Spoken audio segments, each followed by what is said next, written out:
Good morning, I'm Anna. I'm Jamie. I'm Mooney. I'm Alice. And I'm Shiny. So today we're going to explore discrimination against indigenous people. So for starters, we have some questions to ask. What are your impressions on indigenous people? Dark skin, heavy drinker, good at singing, riding boards, or 35% score benefits? Are there any indigenous friends around you? If so, what's the difference they are compared to your imagination? Do you know on what basis they can receive score benefits? Most of us are non-indigenous people and really have experiences of contacting different tribes. Our knowledge of indigenous people is based mainly on the textbooks and the mass media.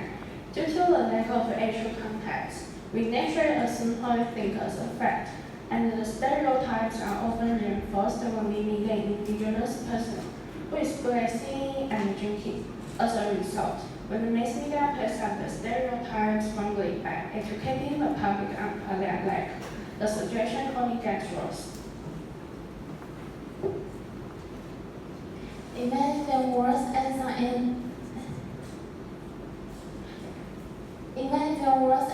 in a national event. The tribal dances, traditional clothing, and the indigenous cultures are used with little respect, which leads to the public's misconception of indigenous people. In fact, indigenous language, the indigenous cultures are very sacred and must be treated with caution. The fact, unfortunately, is we often fail to understand the culture before quoting them. Here are some examples of the misuse of indigenous culture. Let's see it. Oh.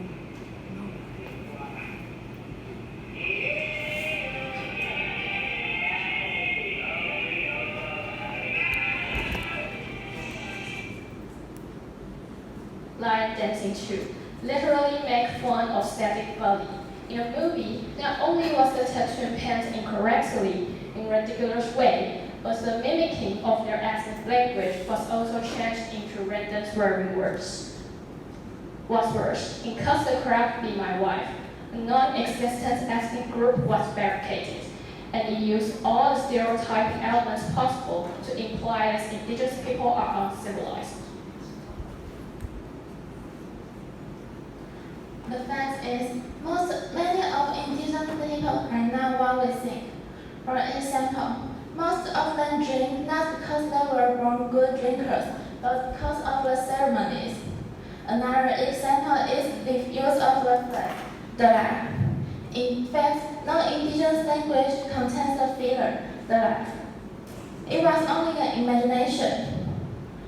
Actually, indigenous people don't use filler words in their daily conversation. This shows many of our assumptions are not fact. Without learning the truth, we may hurt the indigenous people if we only use our stereotype knowledge to interact with them.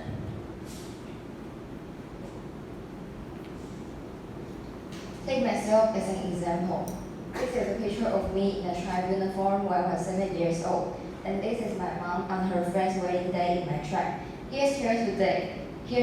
Hi mom. It's a Rukai.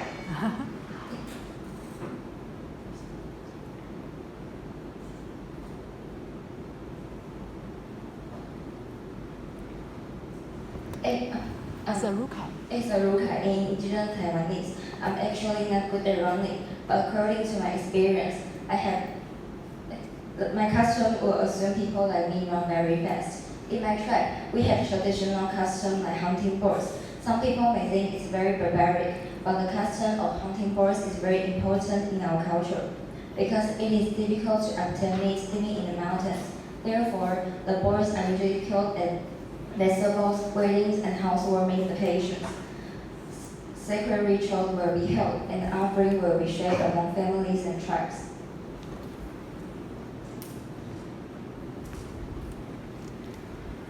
The stereotypes that society holds against the indigenous people often put them in an awkward situation where they started to doubt themselves.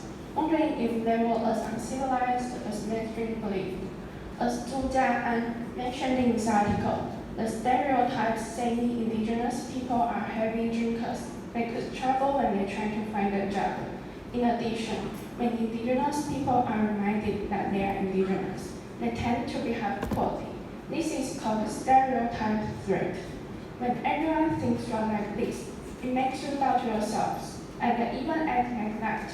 This may reinforce the stereotypes, and therefore form a vicious circle.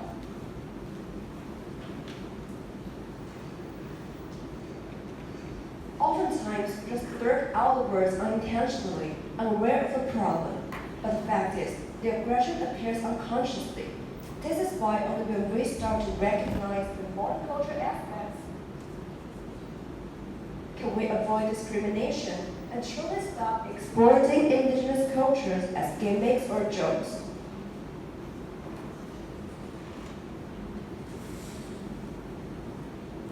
Sabao Muni Gaga. This sentence means hi, my name is Muni in my language. Let me answer the question my groupmates asked at the very beginning. To receive the 35% score benefits, the indigenous people must obtain native language certificates. I have been learning my language, Maoling Lukaiyu, since first grade in elementary school. I learned in the native language course arranged by the school. I continued attending classes until first grade in middle school. Because there were so few indigenous teachers, I learned from the same teacher all the way. She helped me get very good results in indigenous language competition and language certification. The relationship between me and my teacher is also very strong. Learning my own language is something that makes me very happy.